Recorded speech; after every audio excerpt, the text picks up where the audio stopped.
আসসালামু আলাইকুম এভৰিৱান হাজবেণ্ডে বাগাৰী মাছ কিনি কিনে আনিছিলে তো সেইটো মই চৰ্চ দি বনাইছোঁ ৰেচিপিৰ কাৰণে ষ্টে টিউন আৰফাজৰ কাহ জ্বৰ চৰ্দি হৈ আছে তো একোৱে খাব নোখোজি আছে সেইকাৰণে চাউলৰ ৰুটি অলপ বনাই দিছোঁ আৰু এইটো ৰুটিটো ছাইডতে থৈছোঁ নহ'লে তাৰ ওচৰত থ'লে চব লেতেৰা কৰি দিব ৱেডাৰটো আজি অলপ ঠাণ্ডা ঠাণ্ডা আছে সেইকাৰণে ৰেহানাক গাখীৰ আনিব পঠাইছোঁ দোকানত চাহ দি আৰু পকৰা দি খাব মন গৈছে আৰু আমাৰ ইয়াত ৰাইচ কাল্টিভেশ্যনো ষ্টাৰ্ট হৈছে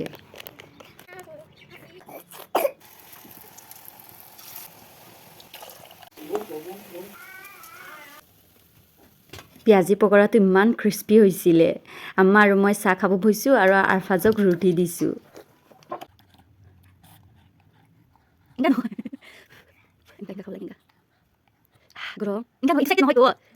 হাজবেণ্ড মেলা গৈছিলে আৰু জেলেবি আনিছে তো মইতো এনজয় কৰোঁ till then bye bye take care